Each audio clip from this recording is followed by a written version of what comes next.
financial institution established under the Student Loans Access to Higher Education Act 2024. The boss of NELFund, Akintunde Sawyer, insists that the fund is already counting its blessings. According to him, no less than 10 billion naira has been disbursed to some 400,000 students so far. As many as 370,000 students have registered on the NELFund portal, with 280 of them applying for the loan. Sawyer said a number of students are still undecided about the process. It's a loan. People need to think about it, Sawyer added, stressing that a manual approach was discarded by the agency so as to curtail corruption. Wale, so that's the story. Yeah. NELFund is here. I think no matter how you look at it, the economy is in terribly bad shape. More people are having less access to education. Okay, when the purchasing power is low, and wages are ebbing, people are losing their jobs. It means that the opportunity of having access to education will diminish. So there should be some form of intervention, from the state government. And that is why we are just talking about free market economy and all that. Government at one point or the other needs to intervene to get things right. So I think what the government has done to this loan is a remarkable development. Okay. And it's actually not the first time. We had this in the First Republic in the 50s, in the 60s. So they said that even a prominent lawyer, son, only recently SAN, returned, paid back 2 million naira for a loan of 1,000 naira that he got in 1970. Yeah, 1975. 1975. Okay, I remember the student loans at the time. Yes, so he had made several attempts to pay back the loan, but he didn't have the opportunity. So he just paid back 2 million naira. And he said if not for that loan, there was no way he would have been able to complete his university education. Okay. So I think what the government has done is remarkable. What is now left for us is how we manage this opportunity. We are talking about 40,000 students that are beneficiaries now. If you look at the percentage of that compared with the number of people in higher institutions, that is just a drop in the ocean. Yeah. So it means that we need to look for more creative means of assisting people that don't have means of education. Because education is the key that unlocks the future. It is the light that opens up darkness. Without education, you cannot be talking about development. Many people's potentials will die in them. And the country itself will become a cemetery of great dreams. Because people who are great people will not be able to achieve their potentials. Yeah. So one of the other things we need to do is that state governments, like 36 state governments, can also create a mini loan board to complement the effort of the government. But I think what we are seeing now is a very good development. And we are just starting. I believe at the fullest of time that it's going to be something that Nigerians will remember the current government for. Yeah, Dr. The seeming pussyfooting of so many students across board is understandable. Well, if we go by what we have seen so far, in terms of people coming out to apply. Okay. Yeah. Can be right.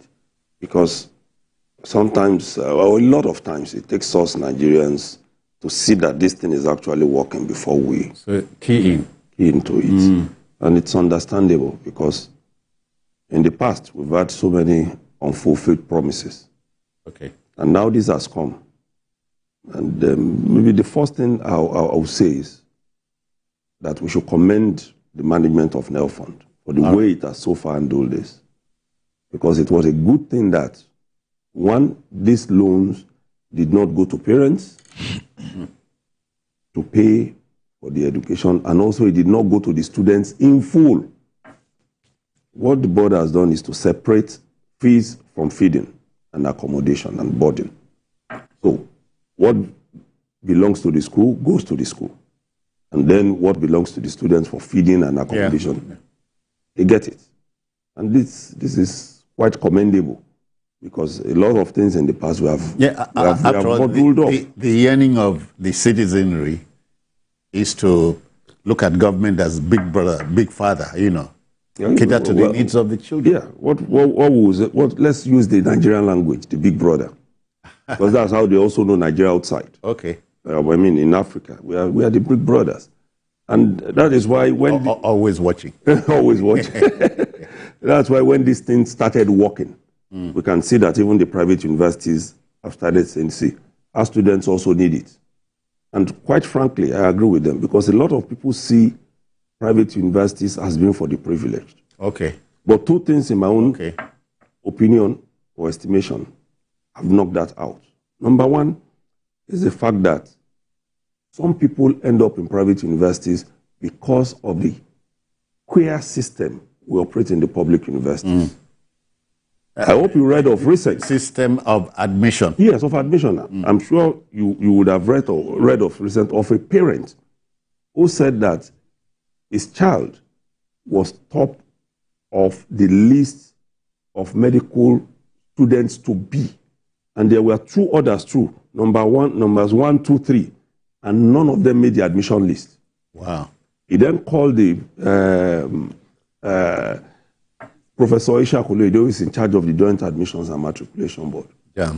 And within 24 hours, that was corrected. And then we were told that the VC now called Professor Yulide to begin to say, sorry, that they didn't know what happened. How will you say your best 3 students, the best on your list, did not make the admission list? What they call the cutoff and all that. Not even the cutoff, the list itself. Okay. They made the cutoff, they did everything, but they removed their names and put in other people. And then number 2 is the fact that I've also observed that somebody who has patronized the public and the private, albeit unwillingly, as per the private university, that when you sit down and you do your calculations by every kobo, for most courses, you don't find a sharp difference between what is paid in the private and public universities. The private universities may come and say, I want $1 million, and they want it at once, or at the most they give you the opportunity to pay twice. But the public ones will say, pay 10 naira today, pay 10 naira tomorrow. Day after you pay. By the time you do the calculation, you will see that the difference will be about 50,000, 100,000 naira. So even those who are forced to go into private universities also need these things. And for me, it's something that is worth considering by NELFund. Government to consider it. Wale, again, at this point, you think NELFund should sweet sell its activities? It's like the ice cream boy. Announcing his arrival. So that there should be that call. NELFund is here and it is real. Yeah, come on board. Yeah, I think there are about over 200 students, over 200,000 students have visited the site. Okay. Only a few have failed to make use of. They just open the site without doing anything because there is still suspicion that is this thing real or not. But we are talking about 40,000 students now who are real beneficiaries. So I think it is time for us to move with from the realm of presumption to reality that this thing is real and that students should assess the fund, which runs into billions and is spread to over about 169 schools across the country. Okay. So I think I also agree with what my colleague has said. Yeah. Private universities came in order to deal with the problem of shortfall because there are very few. And when you go to these federal universities, you have VC's quota, ministers' quota, senate's quota. So before the poor man can enter through the hole, it's very, very difficult. So they have come in to fill a very huge vacuum. And they should not be isolated, from anything government is doing. So and more than anything else, the news must be spread that NELFund means has arrived. Yeah. And as a major intervention in the education sector. Though we still need to do a lot to deal with the rot in the education system, but this is a major step forward. Okay. the debate, let the debate continue, but perhaps you want to know that NEL Fund is here to stay, and it is delivering on its promise. The head of the organization, Mr. Sawyer, says, come on board. What more could we say? Yeah, I think if you also go some weeks back in the news, yeah, you would have heard the government saying to its appointees, talk more about what you are doing. Yeah. I think there are some very silent achievers in this administration who don't like to. Yeah. Yeah. I'm sure a lot of people would have read more about Professor Oloyede when it was 70. He made a top impression, I dare say, yeah. So, but over the years, he has been silent. Nobody has said anything. Those are the kind of people we need. So, Professor Oloyede shot into national reckoning when, if you recall that years ago, Wale, whenever ASU went on strike. JAM declared 7 billion. We'll clap our hands. Yeah. But Oloyede came and even before it was not declaring anything. It was declaring losses. Snakes were eating the money. I'm sure you recall that. Snakes were eating the money. So, but he came and then was changed the narrative. Because really, what people look for in government are the loopholes. Okay. You know, people go into government wanting to make money. Yeah. Oloyede did a lot of things, and that's the kind of thing I'm talking about. We need people who are involved in some of these processes to speak up more. Like the NEL Fund now, you don't hear so much from that body, except of course you go to league. But we want to hear the so much, so that people can be aware that this is in existence, and they should. And thankfully, the business of journalist Hangout is to sweet sell these things. Yeah. If you hear it here, then know it is gospel. Working. Yeah. It is gospel. You must believe it. At this point, I wish NEL Fund will continue to count its blessings, and that the blessings will permeate, will go across board. Nobody did, because you had a disturbing story at a time. A particular region felt it was being left out. Yeah, left out. And all right. Okay, let's go to our next story. You know, there appears to have been an unholy secrecy about the pay package of members of the National Assembly, 469 of them. Broken down, we have 109 senators and 360 members of the House of Representatives. Now, a member of the Red Chamber representing Abia North, Senator Orji Uzokado, has a figure to what he earns on a monthly basis. The former Senate Chief Whip reveals that he earns 14 million naira monthly. When prodded further, the politician argued that the pay is not enough. His argument is that he needs to buy petrol to travel to his constituency, pay his constituency staffers, and maintain the office. At a time when a national minimum wage remains a thorny issue, one is tongue-tied.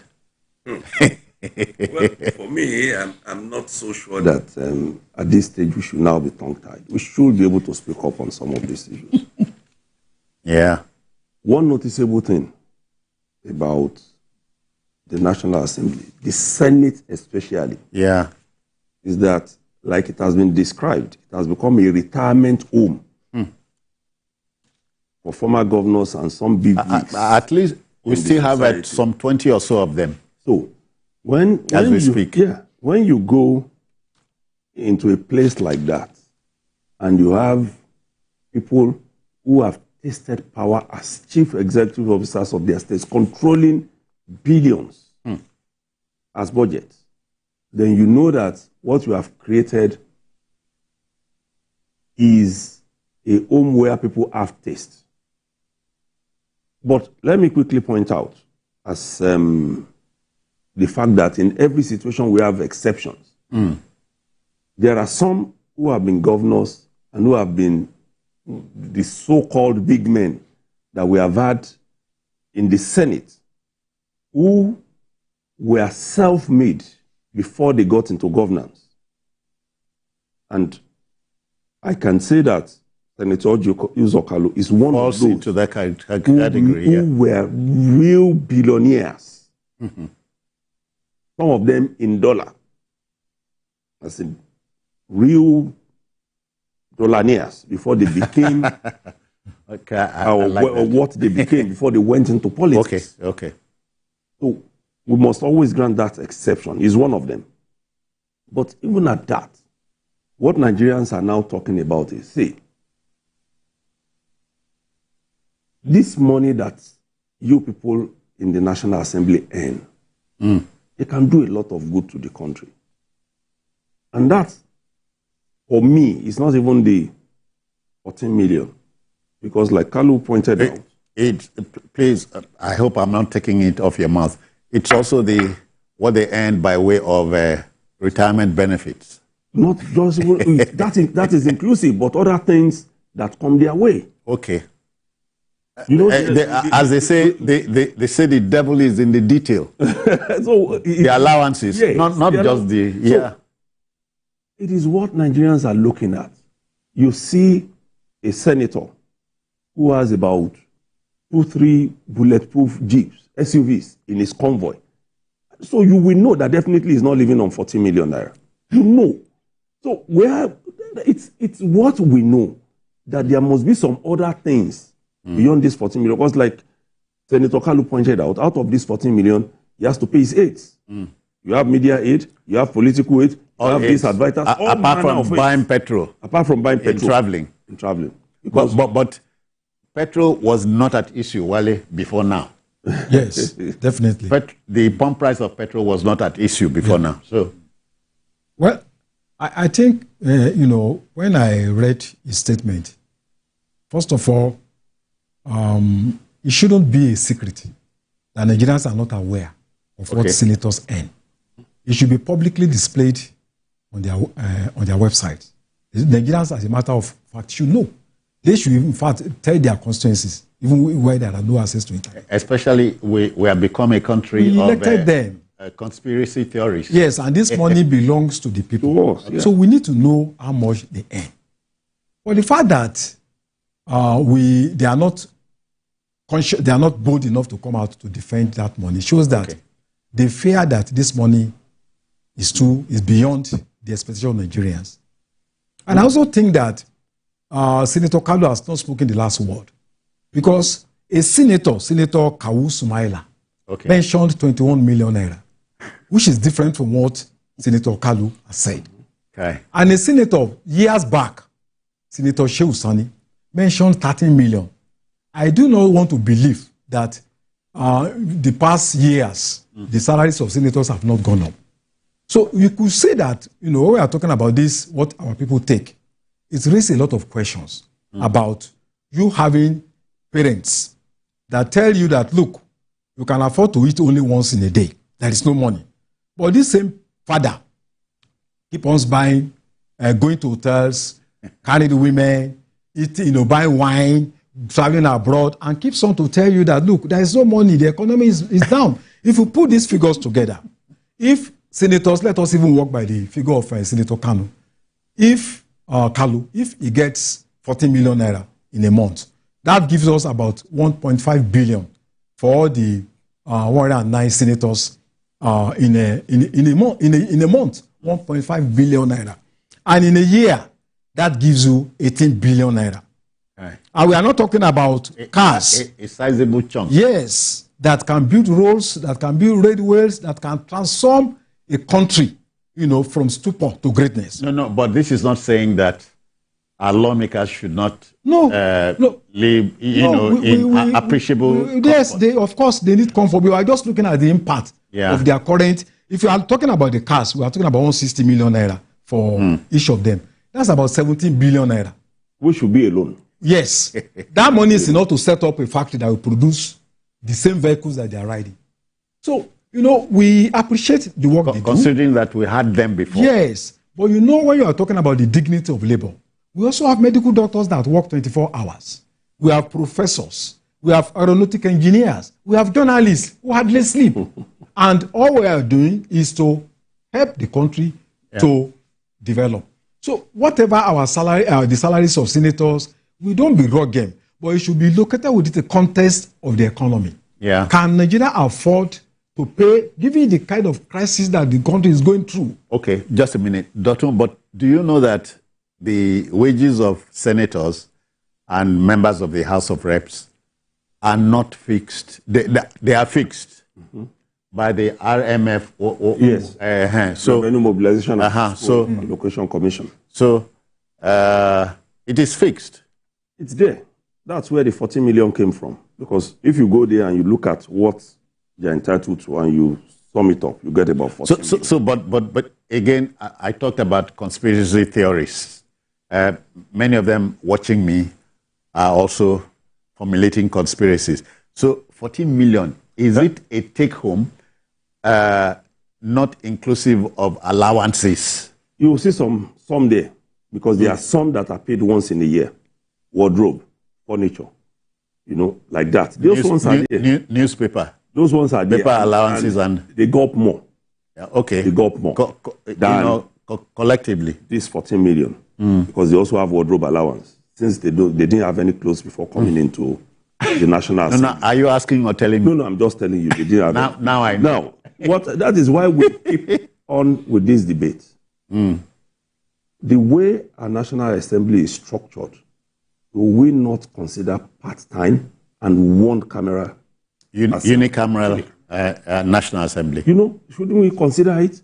Because when you look at 169, it's small when compared to over 230 million Nigerians. All right. And then, like, also we say with the civil servants, who are about less than 10% of the population, they are earning the bulk of, Wale, but of our money. Dotun knows that in the United States of America, 50 states, they have 18 secretaries who are 18 ministers. So what are we talking about? It's a constitution. And that's why people in the CSOs, like my Egbon here, we've been having that talk. We should go back and look at it. How many of these ministers that we even appoint? You say you must have 36 minimum to cover the states, and then you still have Abuja making 37, and then you must have one from each geopolitical zone. 6. Making it plus 6. 42 or 43 minimum. What are we doing with them? That's why all of these politics that we put into setting up Nigeria, we need to review it. I'm not a believer in the fact that the president or whoever is in charge should flout the laws of the country. But we need to quickly work on it. Let's ask ourselves in this, even in this administration, how many ministers can we say are doing well? It's a big question. So why don't we look for, even if it's only 10 effective people? I've always said it, and those who have been covering politics, we all know this. There is no regime or administration that you have more than 10 people running. None. Whether at the state level or at the federal level. In Nigeria especially, only about 10 people, less than 10 people run it. You can only have maybe 5 to 7 in most cases, maximum. So what are we doing with this figure? Okay. Too big. Well, let's take it home and we must be on the side of the viewer. Yeah. So Senator Oji Uzokalo, former governor of Abia State, says as a senator, he earns 14 million naira a month. He has broken it down, but tells you and I and Dotun that 14 million not enough. Well, I don't understand what it means by 14 million naira is not enough. You know, you could have 20 million naira or 50 million naira in a month. It might not be enough for you. It depends on your priorities. I know that Senator have you heard expenditure will always rise to meet income? He's not a polygamous person. So I'm not saying there's too many. So with that 40 million naira, it depends on his priorities. Okay. You know, if he decides that each time he travels, he needs chartered planes. Each time he travels, he needs about 10 if he does one chartered plane, the money will finish. Then that 40 million naira will never be enough. But and that's why we are talking about prudent management of resources, which is one of the major problems that Nigeria has. It's not that we don't have money, but it's our priority, our scale of preference. You know, the way we spend money, we are not prudent enough to ensure that we always have access to deal with, social needs of our people. Let me add to that, sir. Also, with the constituents, we're a huge problem. We're a huge problem. Just go to any of the constituency offices around and see when a lawmaker visits. Okay. You will know that 14 million, they can spend it in one visit. That's why you have people who are lawmakers distributing cars, distributing bicycles, motorcycles, Marwa. Remember a lawmaker in the Northeast who sponsored 100 and how many people to go on pilgrimage? Weddings. Even weddings. He says it was a campaign promise. Yeah. So when you have things like that, people who are requesting for mundane things like I want to go on pilgrimage, then you are already creating a problem. When you have people coming to their senators to demand for money for school for children, when we have nail fund, you're already creating a problem. For burial. For burial, for wedding. You see one person saying, I'm sponsoring 200 of my constituents to get married. You are already creating a problem because that 14 million can't do anything. Some in government now, we've seen where they distributed but let us tell the viewer that Senator Kalu is not injecting that into his breakdown. No, he's not. He's not. That's what he has not. He won't tell us that. That's why he said the money is not enough. The money won't be enough when we have those kind of expenditure. My son is in the hospital. My daughter broke her leg. All of those, and they take care of all of those things. If you can get through to them, you will get through to them because they always know. Okay. When I was a correspondent of the Punch in Ilorin, Kwara State, without mentioning name, I know. We know what I'm talking about. When a particular person is coming into town, we will know from our office, which is about 2 kilometers to his house, because the whole landscape will be filled with people. We know. Okay. So all you just need to do is, okay, maybe you intended as a reporter to sneak out of town that weekend. Your brain must tell you, this man is coming, so there must be news. We have created a system that gives the impression that individuals represent the state. So we are building strong individuals and, weakening the state. Yeah, weakening institutions. Yes. All right. Constituency allowances?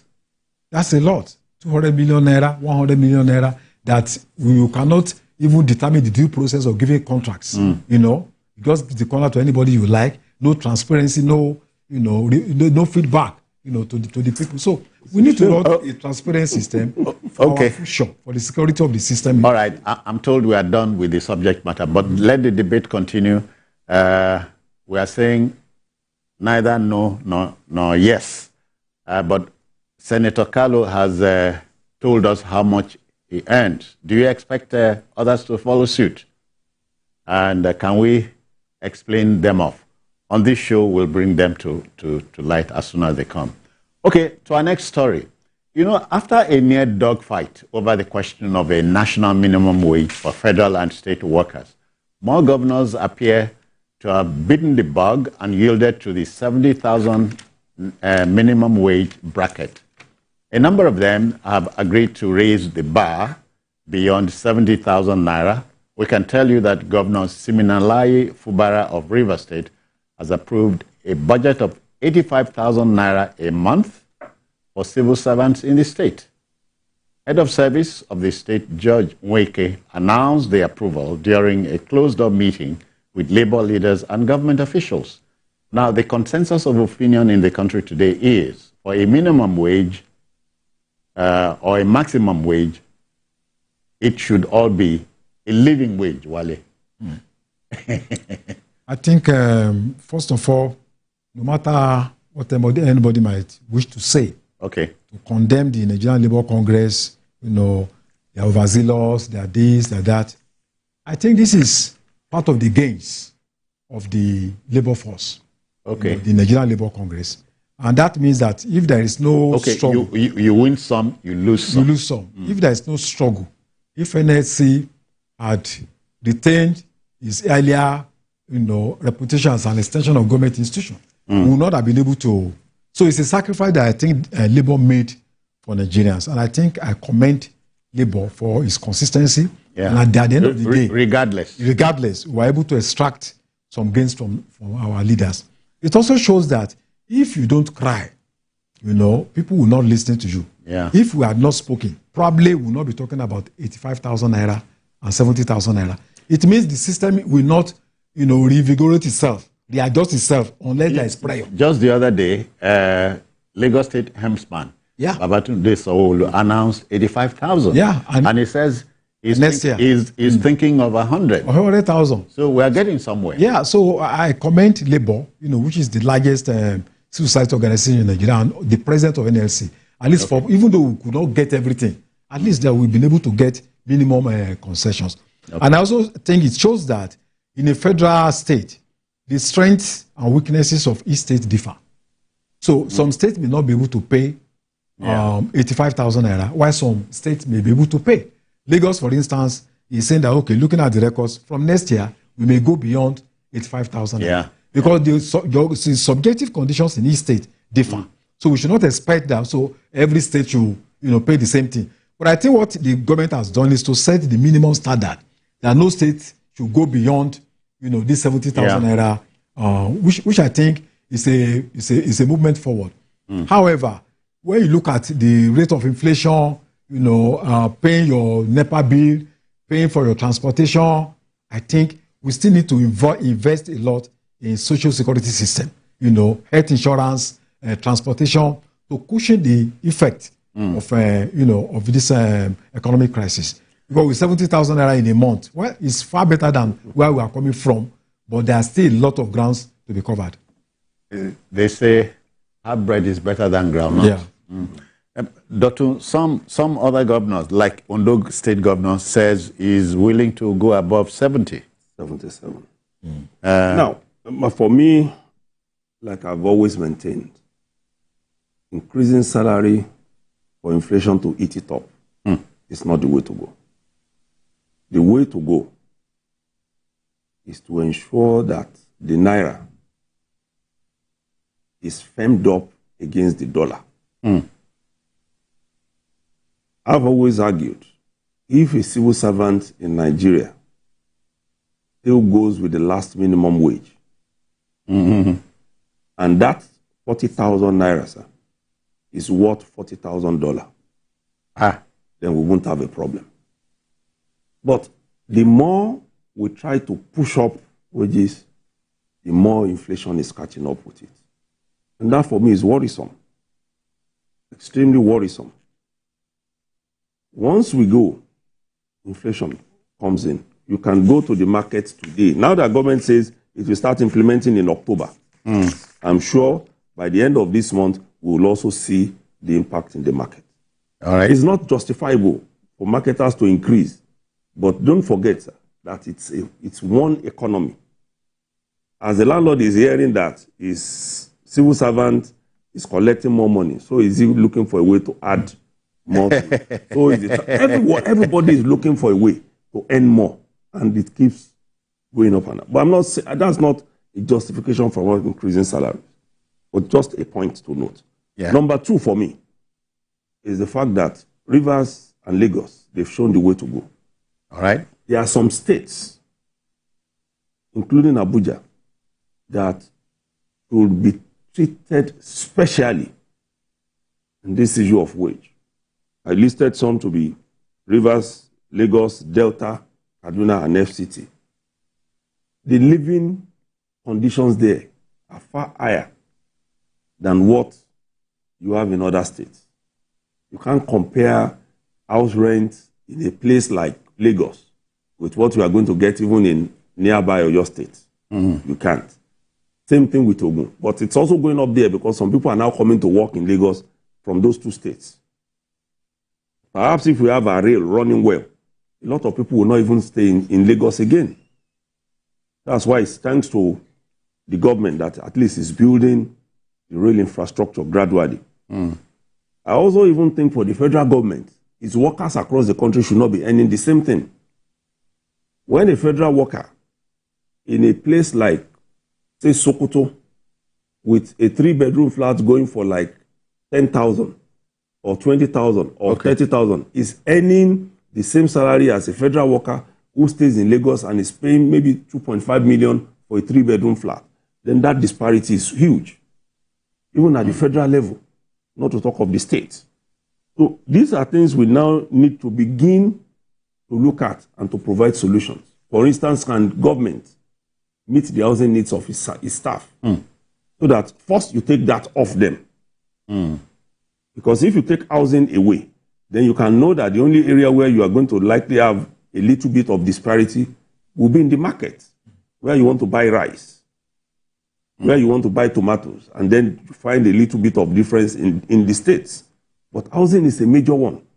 Can we work on transportation in a way that when you take transportation off the civil servants, that money that you are talking about, then you cannot begin to pay the same thing in all of the states. Because you can't compare the cost of transportation in Lagos with somewhere even like Oyo State, which is a neighboring state, or Ogun State. So these, for me, are the issues that government should begin to look at, so that a state like Lagos and Rivers, and maybe some others like Delta, will not also be held to ransom, using that word loosely, over minimum wage. Seriously, sir. Because if you look at the difference between 70 and 85, it's just 15,000. Yeah. What is the difference to the people? I like the way the Lagos State NLC took it. For me also, it's a major one, especially coming from the governor, and also promising that the 100,000 is what he wishes to pay from January, that he wants to come and announce that. But he also needs to make it. And then lastly, on this issue, this is now a challenge for civil servants. They need to do better than they have been doing. Some of them work in revenue generation agencies, and the revenues that they generate go into their pockets. Government doesn't see the revenue. You see some, especially in a state like Lagos, where people who claim to be working for government, they become lost unto themselves. Yeah. They pay to private accounts. They pay, if you don't pay, they hold you to ransom. So these people now need to know that government has promised you this. You also must be able to contribute to your quota to making that money. If they don't do it, then government also needs to now begin to look at how to deal with that issue. Okay, well, let's break it down. Out of 30 states, only 6 state governors, as we sit here, are ready to improve on the 70,000 naira minimum wage. Lagos State, 85,000. Rivers, 85,000. Edo had talked about 70. Yes. In fact, they came before the announcement. Gombe, Alhaji Mohammed Yahya, that's the governor. We can also talk about Kogi, Alhaji Ahmed Ododo, Ondo State, Lucky Ayedatiwa, and Ogun State. Add Kwara to it, sir. Kwara is now saying it will do 77. Okay. So talking 70. Okay. So we are improving. Yeah. It can only get better. It can get better. Because the general impression, the general news is that after subsidy on the premium motor spirit was removed, states were earning more. They are earning from more. the Federation They are earning more. Yeah. But like I pointed out earlier, the more that they are earning is already being sucked. Oh. Right. So if you are telling, look at what contractors are doing now, they are coming back to the states to renegotiate. Okay. Some. In some states, what they have now decided to do is, if you come today and you negotiate this contract with us, we are going to give you the money immediately. All right. So if you now fail to go and buy what you are going to use, and you come back in 3 months to say inflation has come, then we will force you to finish that work. It shows that the more we are earning, the more. As at Friday, dollar was over 1,700. So how do we do it? And we know the economy is already dollarized. Yeah. You can't run away from that. Regarding the exchange rate, Wale, we are not economists, but we know from information. The only way to arrest the national currency against the almighty dollar is to return to production. And production of goods and services, and so we can earn foreign exchange. We should be mindful of overemphasis on government employment. 96% of businesses in Nigeria are in private sector, SMEs, and they constitute about 84% of employment, in Nigeria. So, when you look at the countries that have been able to break the gains, take China for instance, they have about 52 million SMEs. And the SMEs in China contributes about 50%, of tax that the country generates, and contributes about 70% to the GDP. So when you look at all these factors, and SMEs in China constitute 70% of technology innovation. It's from many, SMEs that you see people developing all sorts of ideas, repellent, mosquito repellent, medicine, all sorts of things, funnel. You need the technology innovation. So if you have in Nigeria 96% in SMEs, government is just a small fraction. And that's government business is to they are into services, enabling. Yes, they are into services. They are not into production. Just like we have said, we need to go into production, and that's by investing more in SMEs. Because we were there before. We were there before. We only dropped the ball somewhere. The bank should not just be disclosing trillions of profit every year. They must plug this into production in order to be able to save and stabilize the system. So I think the government needs to create, more a better environment. Wale and Dotu, we must emphasize that federal government does not have any land. All lands are vested in states. So look at my state, for instance, Akwa Ibom, and today's Cross River used to be the hotbed for producing palm produce years ago. But today we are unashamedly importing palm oil. It's quite very, very cheap. Is that, do we need rocket science? No, we don't. We don't. So we need to go into production. Dotu, you know that the second largest deposits of bitumen in the whole world after Venezuela is Nigeria. Can't we tap into it? We have enough resources. And the greatest resource is brain. The brain. If there is no brain, oil, the crude oil we are talking about just have one substance under the soil, under the ground. Nobody will. So, but we are able to think that how can we convert this to productivity? So, by the way, has anybody here heard of Gary from China? Oh yes. You haven't. Does that make the country? Does that make any sense? It doesn't make sense. So we need to go into production, and it needs a kind of constructive conversation, with the financial sector, so that and even the academic community, the universities, because a lot of inventions need to take place in this environment for us to be able to improve the. I hear a viewer wants to contribute. Caller, are you there? Please welcome. Let's go. Very much. Yeah, how are you? Citizen. I just want to remind you on the governors that you mentioned. You failed to mention Adamawa State and then Borno State governors. No. It's not that. Okay, are you adding them for us? Yes. Yes. Thank you. Adamu, thank you. Now we are getting somewhere. At least we have about 10, 12 now. Adamu is calling from Niger State. And Niger State, Adamu. I'm delighted. Thank you thank you very much for the intervention. And Adamawa is one of the it's not one of the richest states. So for Adamawa campaign, it's a challenge to all the other states. That's it. So, citizens, like you said, we need to begin to challenge our people. Oh yes. And because we can. Contribution I made, we have to go and look at where we are coming from. Every power need not be vested in the federal government. Yeah. Because the moment you do that, it means the man in Osun State can't exploit his bitumen or gold. And then it is just there. And the people in the state are asking him, you have not done this road, and he's telling you it's federal road. Do Nigerians understand federal, state, and local government roads? We need to look at our laws again. All right, let's take on our next story. You know, the unfolding melodrama in River State. I'm sure you know I'm talking politics now. You know, River State is the supposed treasure base of the nation. The melodrama keeps one amazed. And what's likely to happen next? We are not sure. The state chairman of the All Progressive Congress, APC, Tony Okocha, has said pointedly that FCT Minister Nyesom Wike is not a member of the party. In addition to this, Okocha would like everybody to know that the 27 River State lawmakers currently in a bitter political struggle with Governor Siminalayi Fubara are not APC members too.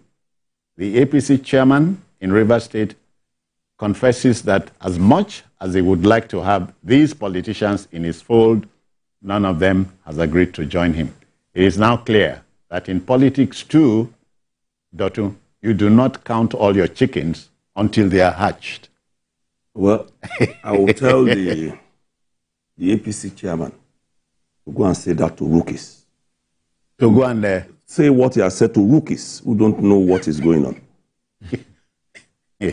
What we are saying is the hand of Jacob, is the hand of Esau, but the voice of Jacob. He cannot, to a reasonable person, tell me that he does not know that Wike is 100% in the APC and no longer in the PDP. But using that platform... But, except that he has not declared. He has not officially declared. Everybody knows that. Everybody knows that. He has not officially declared. Me, I don't know. You know, Citizen Jones. And when you look at the interview, Chief Okocha granted the news agency of Nigeria. Yeah. You will know that even he himself is not convinced about what he's saying. Because in all of it, he was defending Wike, who he said is a problem and not a member of his party. But he was defending him.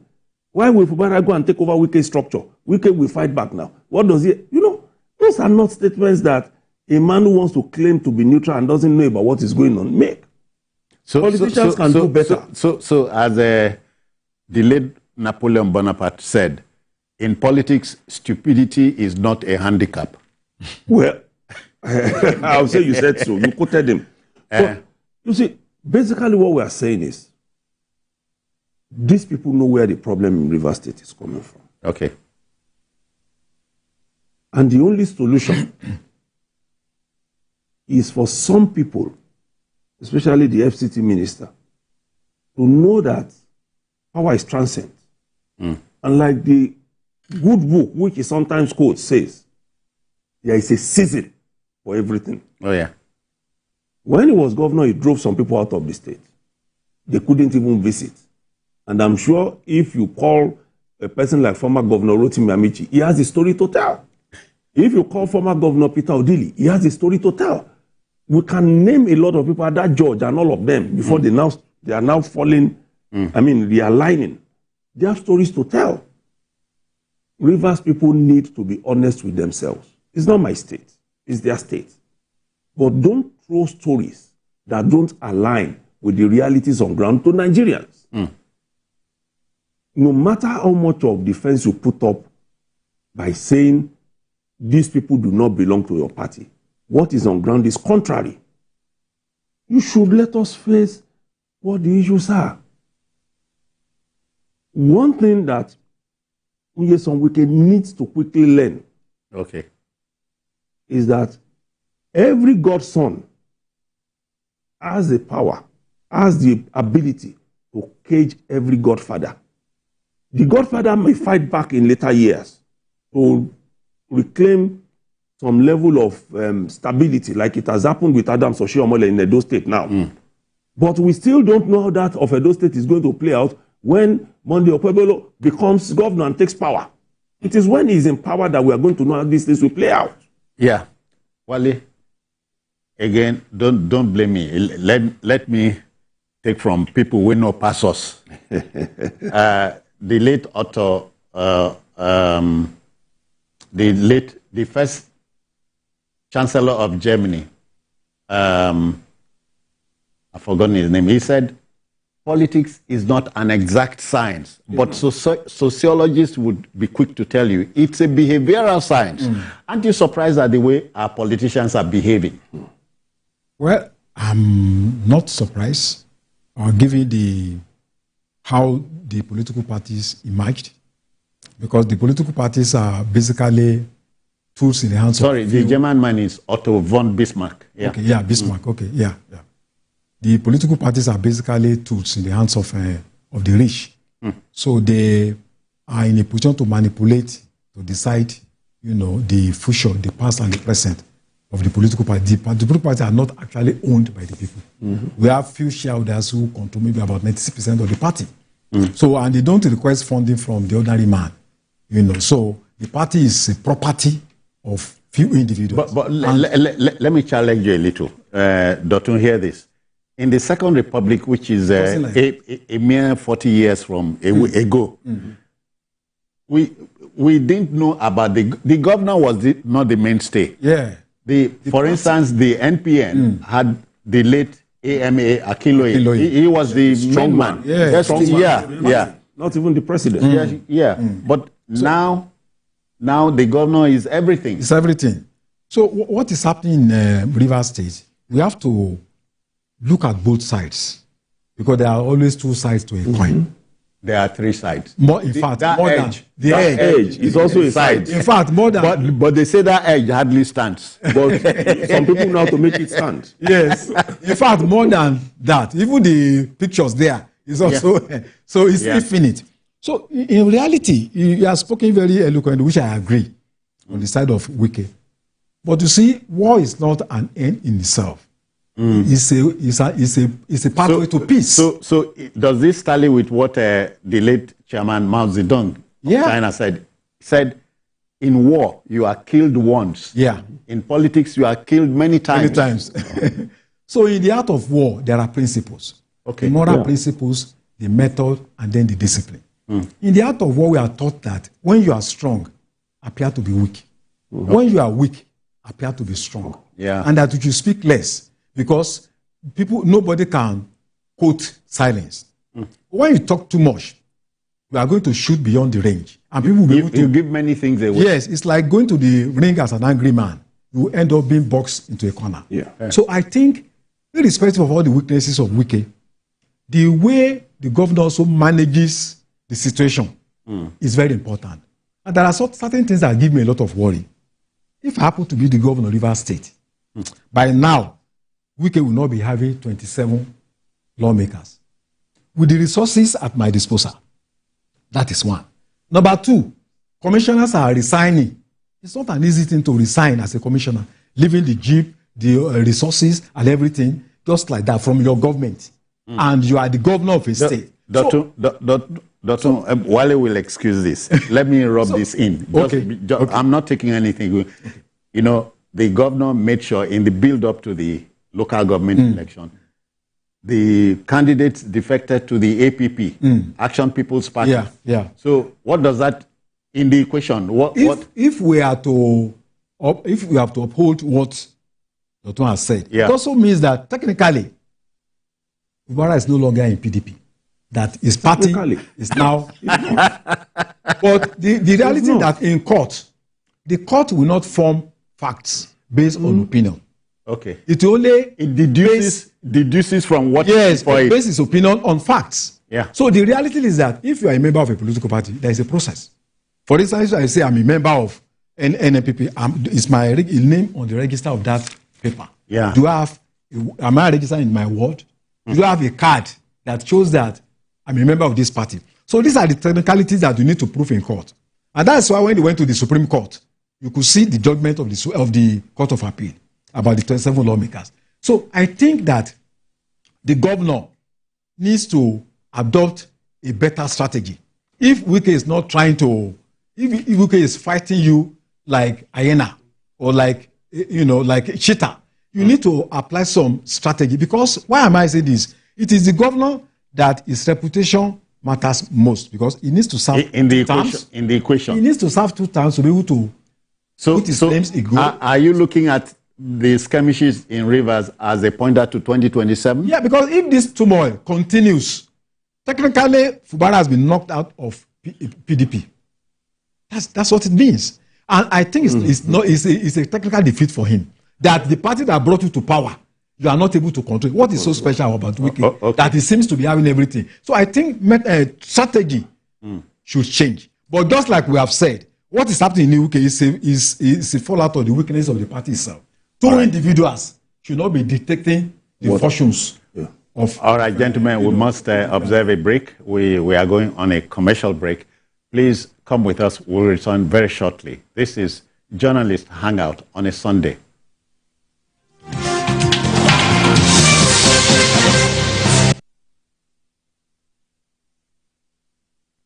Station and all the passengers. Efficient, it's comfortable. This development will go a long way in reducing congestion and emission. The trains are a long-term solution to Lagos traffic challenges. This is where we take the final, decisions on policies, programs of government that will have to ensure that, the narration of Lagos as a PLC is taken very, very seriously.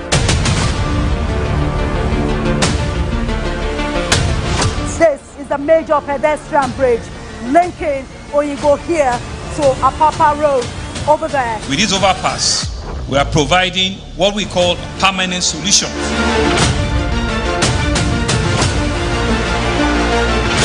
This place is one of the most dangerous areas at the biosecurity environment. This can go into the news and every crimes of your neighborhood. Our goal is to remain as Africa's model megacity, to move our GDP from the 5-6 position to the 3rd position, and we believe is achievable with all the commitments we have.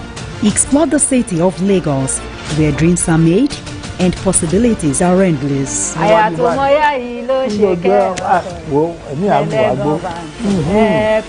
Amadedoja Salamadini. I live in Lagos, inside Lagos.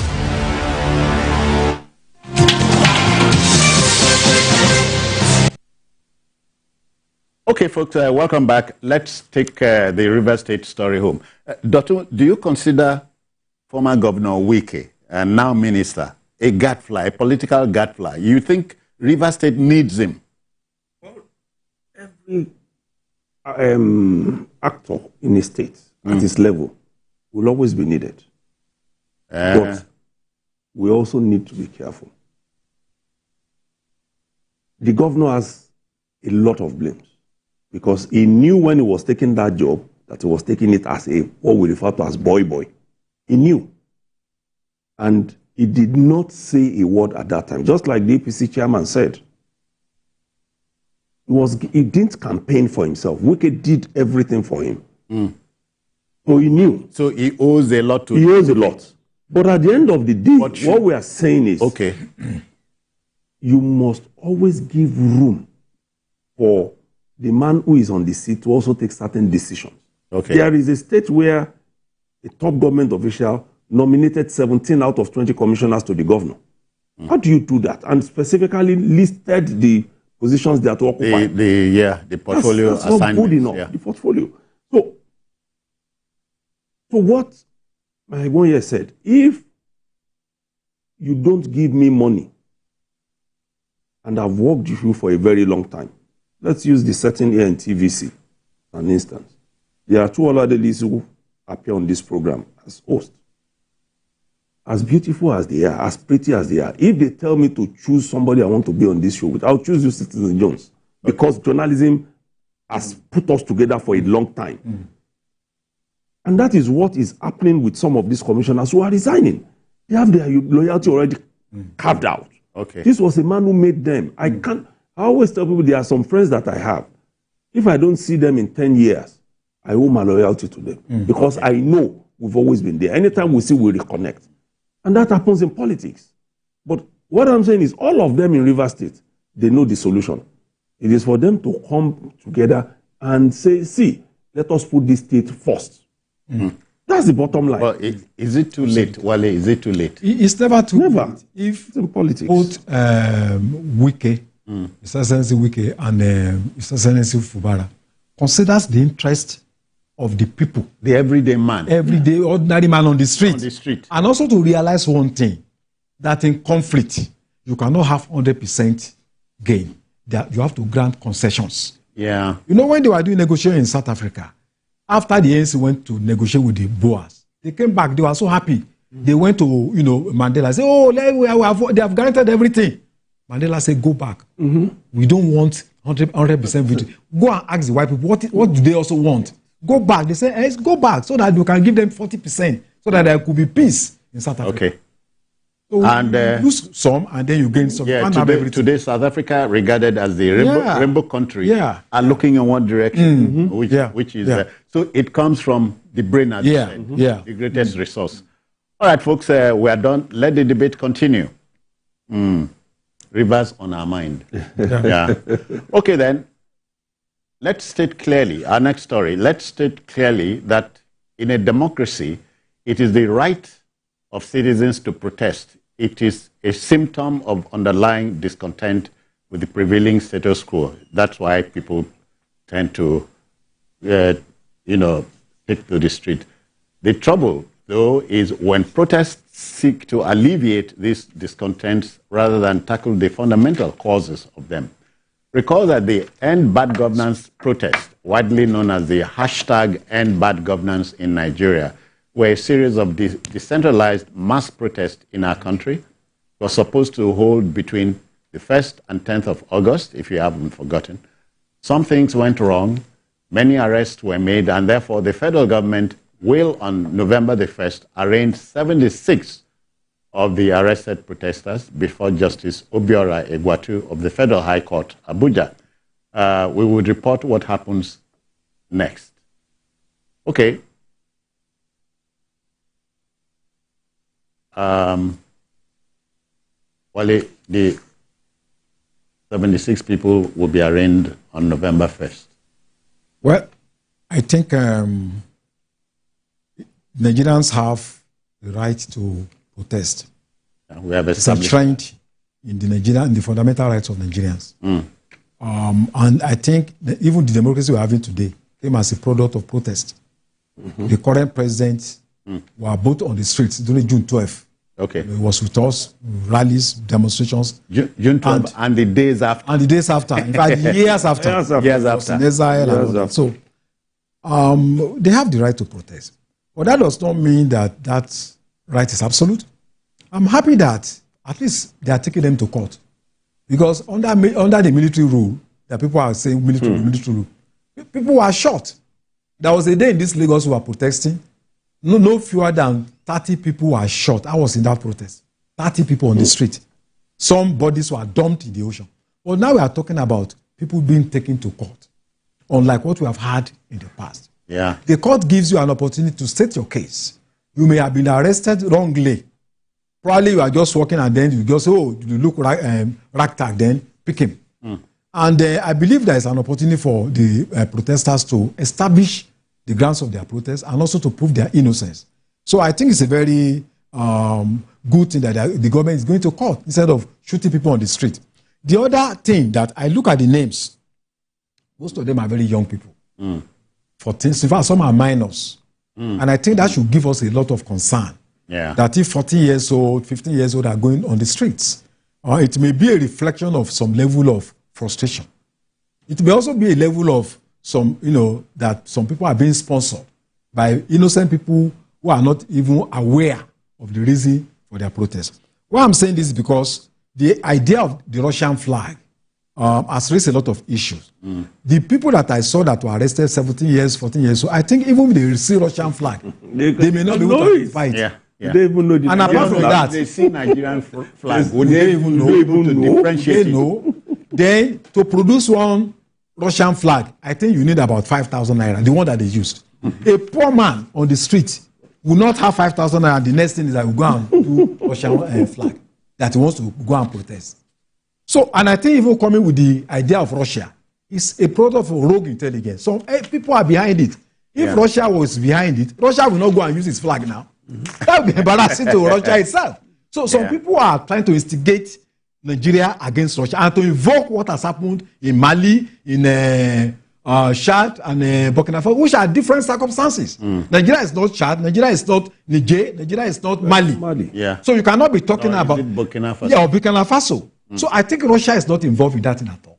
So people are just trying to, and I think it was an organized plan for people to design Russian flag. They wanted to send a message, a wrong message to Nigerians that, oh, this government the alternative, instead of waiting for your turn in the next 4 years. So I think that the government needs to go beyond appearances and go to the substance. Mere parading these people, they are just pawns in the political chess game. Yeah. There are people behind this thing that are the sponsors of this kind of protest. The big masquerade. The big masquerade behind this scene. Doctor, you know, according to Thomas Paine, one of the founding fathers of America, these are times that try men's souls.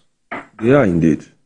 Because over time, what we have seen is that we have come from the era of protests that are intelligence-driven. Streamlined. People who are people who even know what they want to achieve. Okay.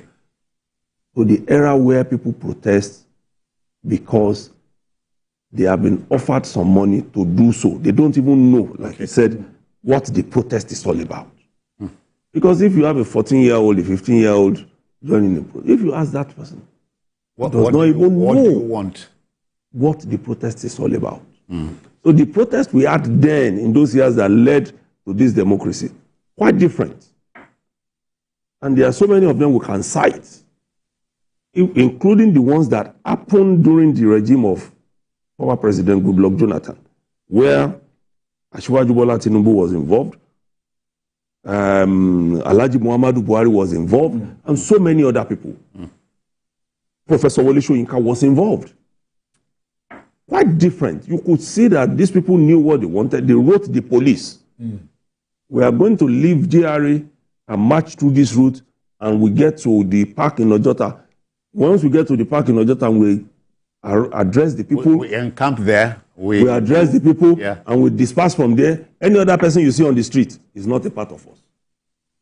And after they left, indeed, there were people who were arrested, who caused mayhem in Lagos.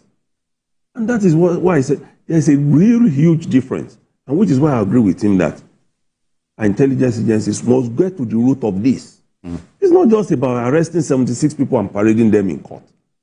The court will either grant them bail or ask that they should be put in a correctional center, which puts more pressure again on the finances of the federal government because they must feed them, they must clothe them.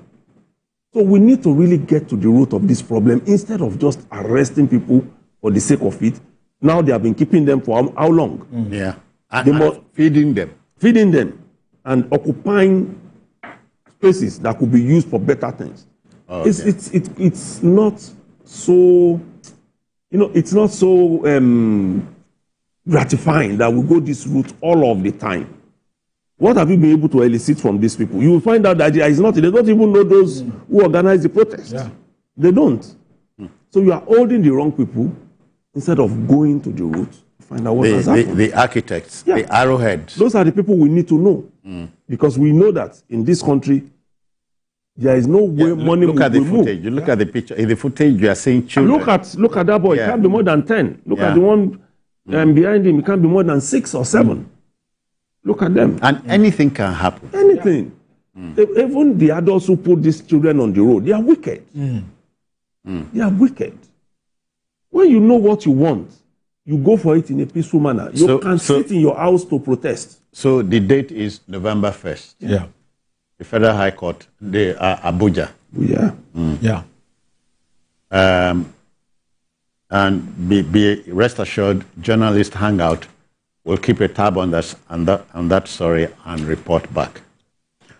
Okay, then, let's talk security for once. The Office of the National Security Advisor, the NSA, popularly known as, is a clearinghouse for everything security in our country. And so any information from the NSA himself must be gospel. must be believed.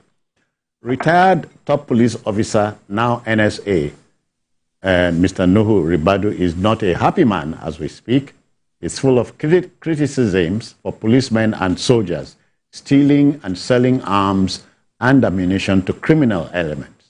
The NSA broke the depressing news in Abuja during the destruction of arms by the National Center for the Control of Small Arms and Light Weapons. To Malam Ribadu, these security agents are worse than human beings. Talk about enemies within. Wale. Well, I think I personally like to commend the National Security Advisor, Nuhu Ribadu. If you see the way he has defined national security, you see that he's competent, because when he was coming, people were saying, "Oh, that position is for soldiers alone." Yeah. But as a former policeman, I think he has been able to establish that he's up to the task. Yeah. This is not the first time. He's even gets himself involved in where people are having political disputes, economic issues, agricultural issues. Security is not just about weapons. It's a whole lot. It's a whole gamut of all sort of issues. So I think I'm impressed by his revelation, which is what we have always known. But by saying it openly, it means it's no longer rumor. It is his official position of the Nigerian state. Yes. And I think that people should realize the impact of insecurity, on human lives, on food security, on political stability. If there is no security, it's not guaranteed in any country. Forget about the future of that country. Oh, yeah. It's insecurity that led to war in Liberia and Rwanda, and we don't want the same thing to happen here. So it's better we cry out so that we can nip it in the bud. So I think it's one of the worst things for a security man to be selling arms to bandits. Such a person can do anything for money. Even when the country is fighting another country in terms of war, he can sell official secret. He can sell trademark of the country. Oh, yeah.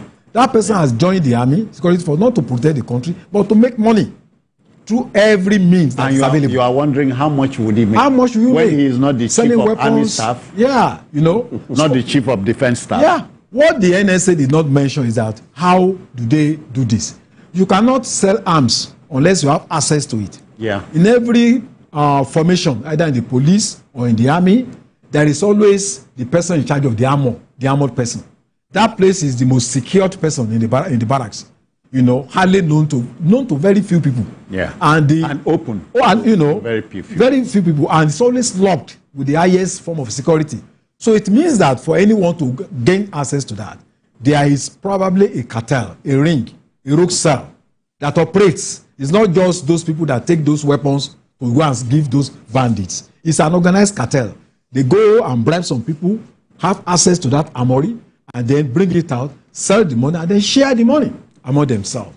So I think this is the kind of issues I expect the National Assembly to be dealing with, instead of inviting very dark man and all that. These are very serious issues that the National Assembly should sit down and take very serious. This thing can lead to war. If you are opening the armory and giving the guns to non-state actors, to the enemy of the state, that kill soldiers, kill policemen, kill pregnant women, and you are arming them, then I think it's a very dangerous situation that has to be addressed. And I remember the United Nations report a few years ago.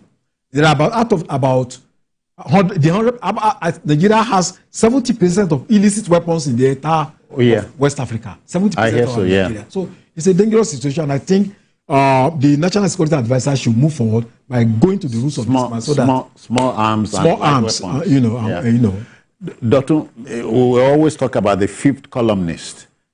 They say in a formation there are 4 columns, but the fifth columnist is the enemy. Yes, the old enemy. I agree with you on that, but let me first say that I somehow agree with you that what we hear from the office of the NSA now can be believed, because in the past we had some things from the office of the NSA that we know were fake intelligence reports, ordinarily, even as Nigerians. So now we are getting somewhere in terms of saying, okay, when this man speaks, you need to listen. What he has said is something that has been happening over time. Are you saying nobody had the guts to say it? No. Some people have been put on trial, and I just want to list a few of them. Okay. In May 2024, some soldiers were dismissed for theft and sale of arms. Yes. To the enemies. We had a video which was played here on Journalist Hangout of a soldier in Minok, Borno State. Okay. Who had arms wrapped around himself. Okay. And said he has gotten a pass to travel out of the theater. Yeah, okay. And then his colleagues caught him at the park. And they knew where he was going. We had that video here. We had one who packed his own inside a sack of gari, mixed it up, and then he was also caught. As far back as 2016, Major General Lucky Rabo, who was the CDS as Chief of Defense Staff, he was then the theater commander in Borno State. Yeah. He also put 16 soldiers on trial for this. For things like this? Yes, for things like this. That keeps happening all of the time. All of the time. We have the smaller ones happening now, even in our own, in the southwest. You find soldiers who are economic saboteurs, serving ones. They will go to the port, bring out vehicles without paying duties. They will then drive it themselves to the owners in any part of the country. I had an encounter on Lagos-Ibadan Expressway some years back. There was traffic, and this soldier, who was in an unregistered vehicle that he was taking to the owner somewhere, took one way. Yeah. And road safety officials stopped him, and then come and see the way he was beating them. And then other soldiers who were on the other side who didn't know what has happened, they joined him. In his defense? Yes, they started beating the road safety officials even after going through one way. Wow. So why am I saying this? In essence, in Kaduna too, it also happened with policemen in 2014.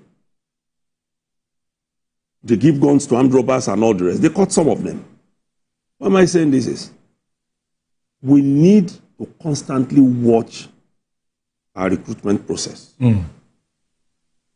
There are people whose only aim of getting into any of these arm-bearing services is this sort of thing. It's legitimacy. Yes, so it now becomes legitimate for them. Legitimize their dark deeds. Even when you go through some of the stories we have published in the past, you will see some of these bank robberies in which people are heavily killed, including policemen. You find uniformed people as part of it.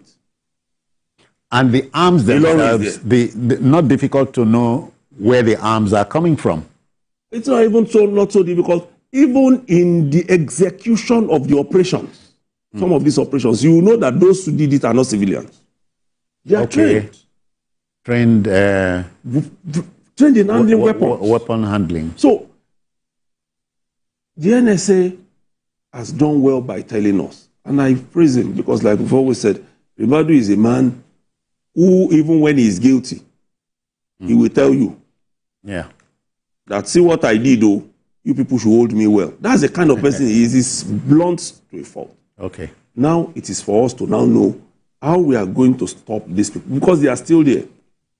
This kind of thing that we are going through in Nigeria is not a situation where we will always go back and defend ourselves and say in every 12 there must be a Judas. That one Judas can spoil everything. Oh, yeah. In this case, that one Judas. And these are crazy times for us. The major defeat suffered by Nigerian army in Borno State, where they killed a lot of soldiers, was the fact that the movement of troops was revealed by one of them. Was leaked. It was leaked. And that is dangerous for our system.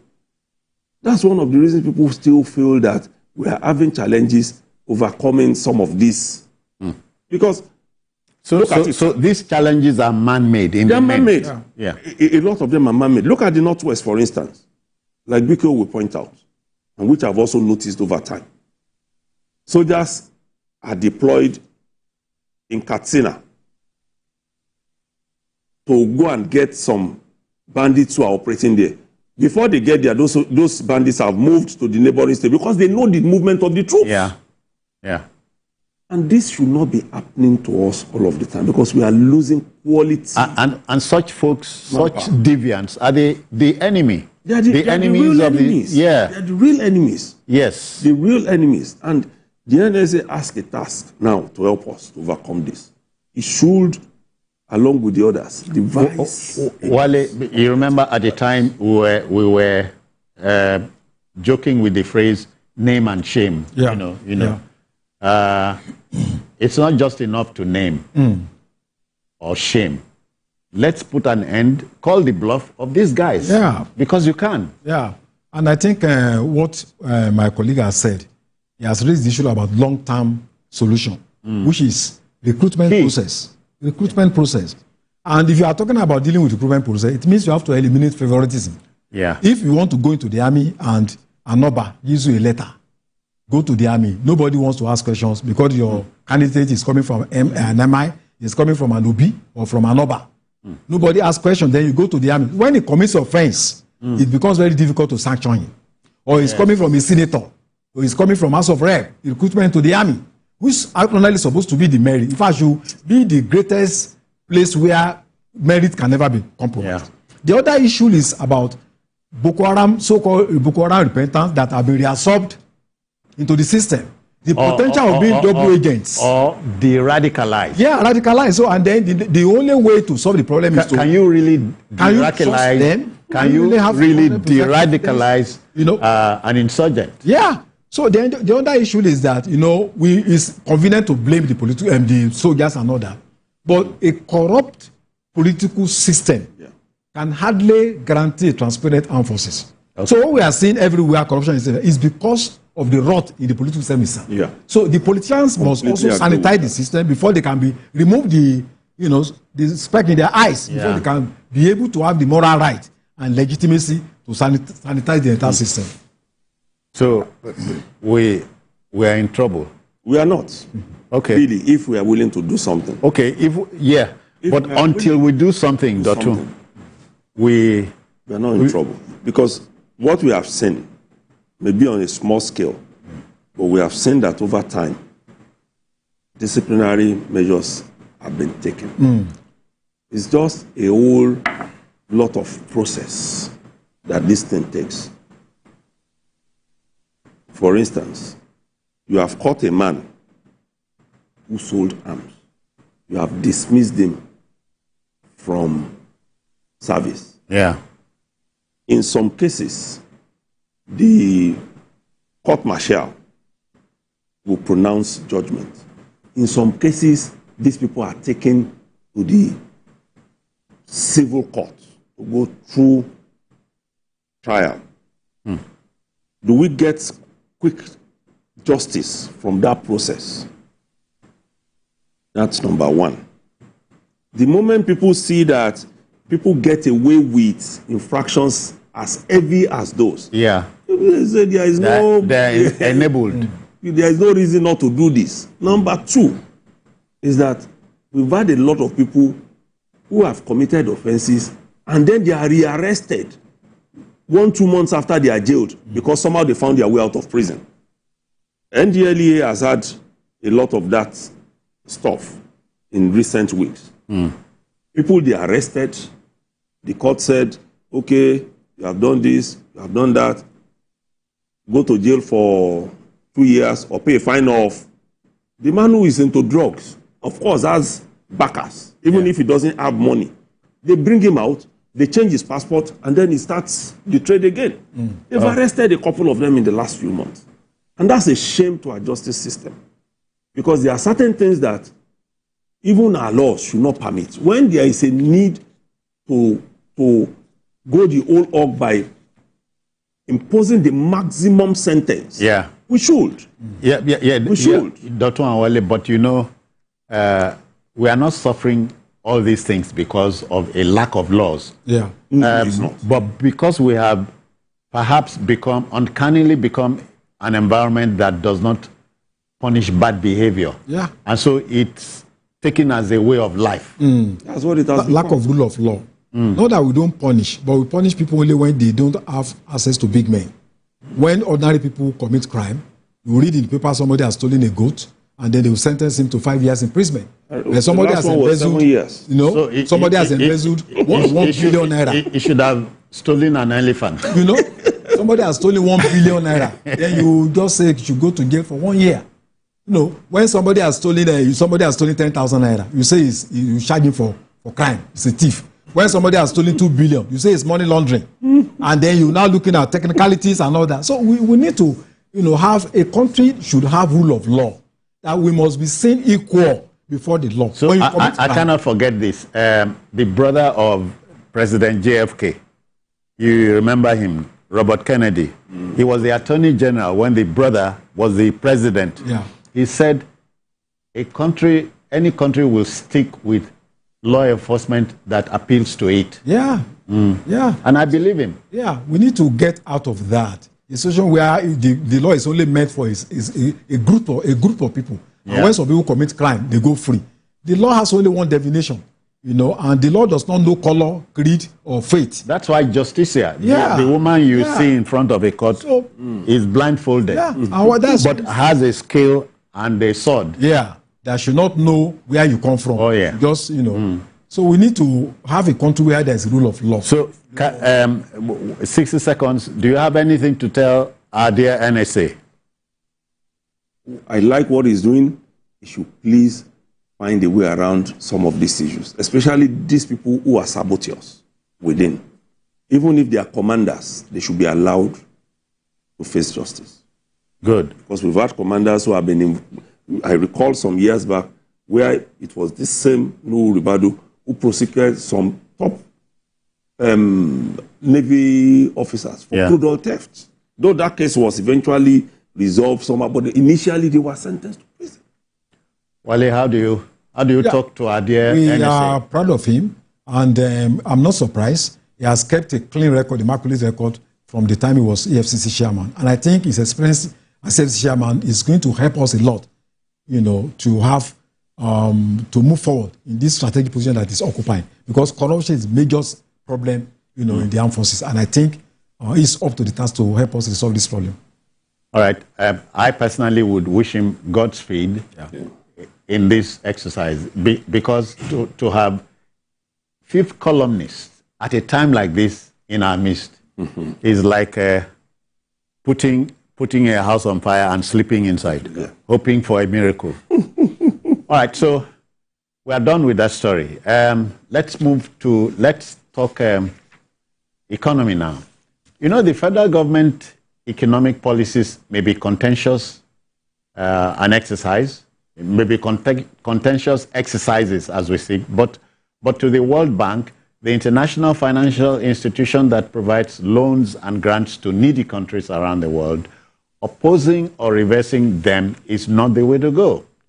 To the World Bank country director for Nigeria, Ndiame Diop, whereas the reforms may be hurtful and challenging, they are crucial for the nation's long-term stability. Any attempt to roll back or reverse these reforms would be detrimental and spell doom for our country. So when you reconcile this assertion with the World Bank's computation that no less than 129 Nigerians live in poverty, then you realize rather mournfully that we are a long, long, long way from home, Dotun.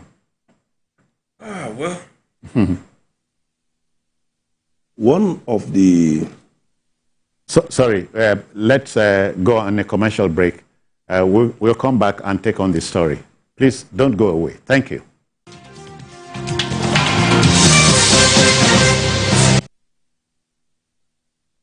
announces the convocation of a national summit on cybercrime. The event with the theme Alternative to Cybercrimes, Optimizing Cyber Skills for National Development is scheduled as follows. Date, Tuesday, October 22nd, 2024. Venue, the Banquet Hall Presidential Villa, Abuja. Time, 9 a.m. Guest of honor, First Lady, Federal Republic of Nigeria, Her Excellency Senator Oluremi Tinubu, CON. Special guests, all state governors. For inquiries, call 0803-703-9620. C.E. Wilson Owujari, Director of Public Affairs, announcer.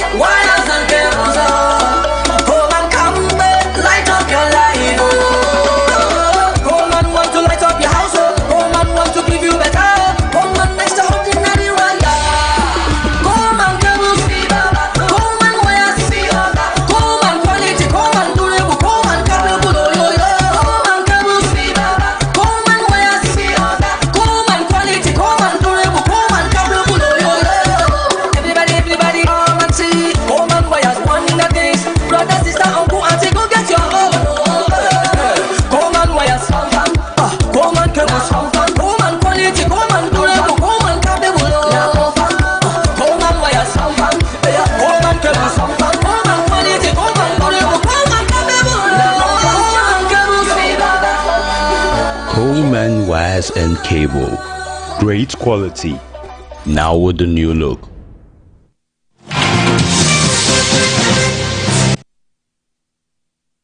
All right, folks, let's go there.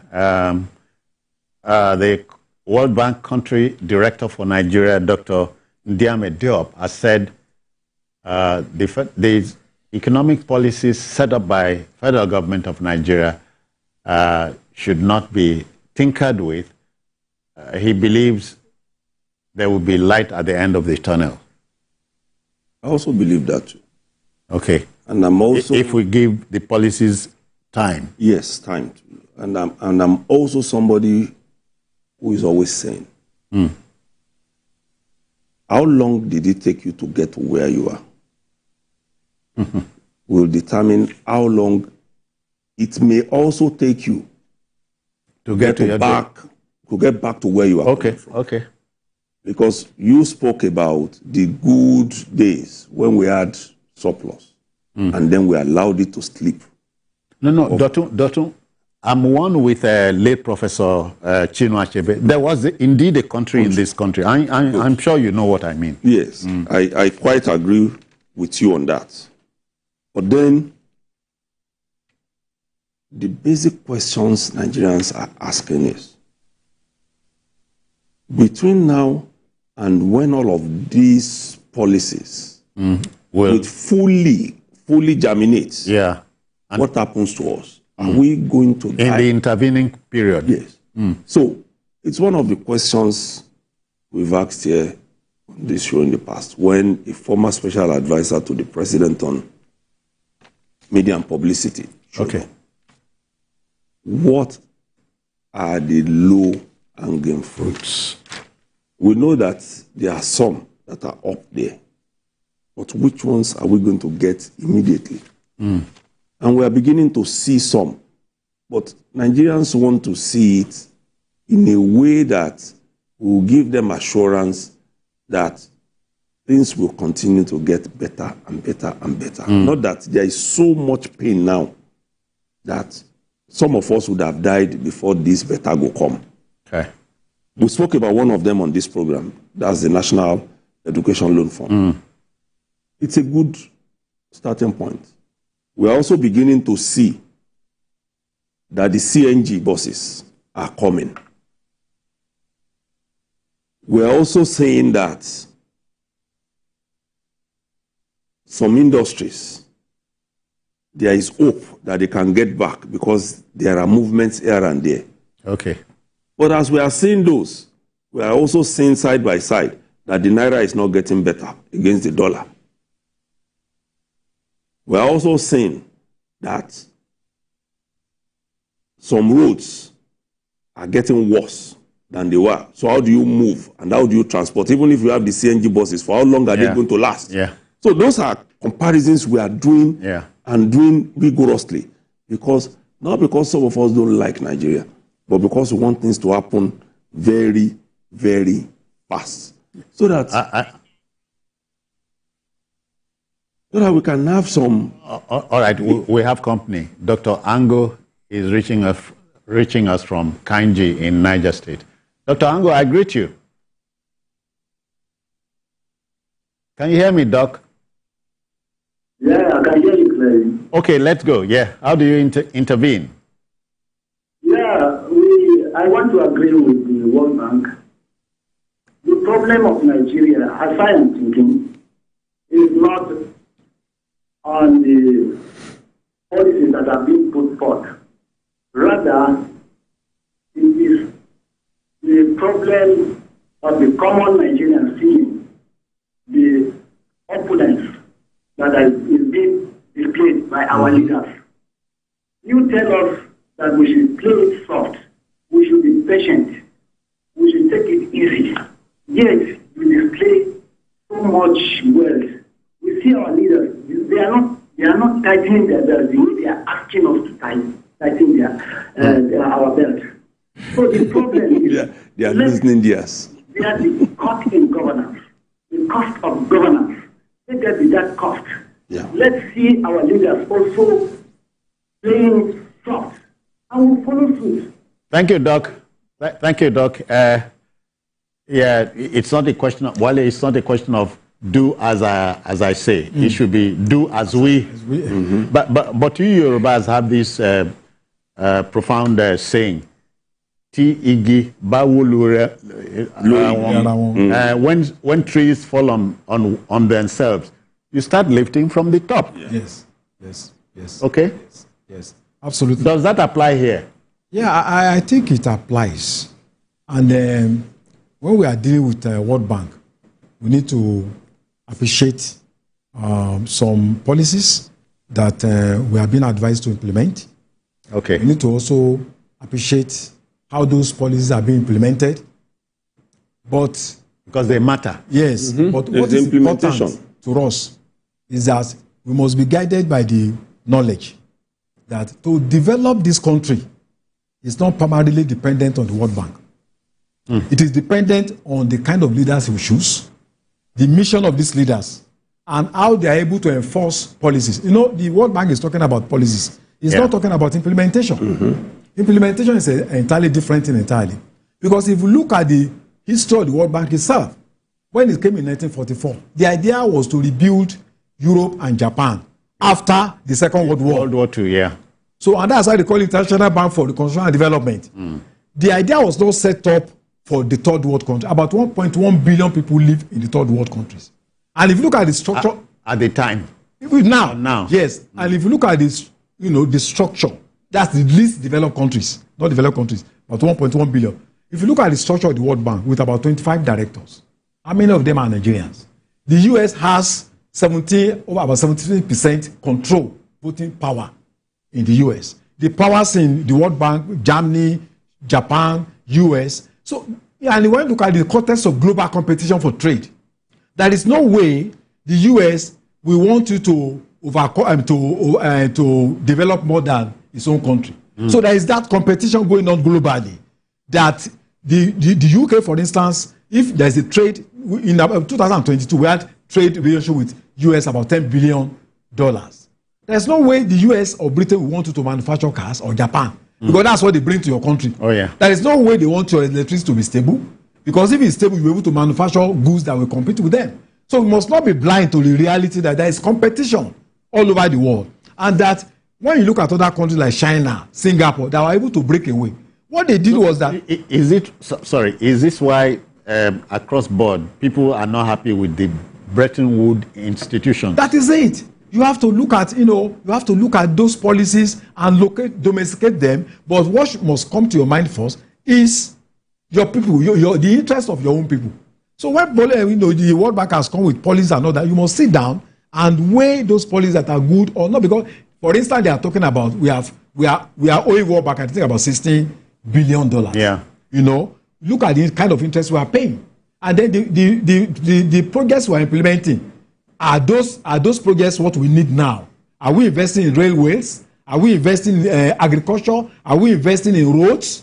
So what I'm saying is that the World Bank can only provide a guide for you. It is now left for you to sit down and look at those policies when they are talking about subsidy. Well, you can't just say, you know, a blanket ban on subsidy. There are areas, even in the US, they see subsidized agriculture. They see subsidize a lot of things in the US and Europe.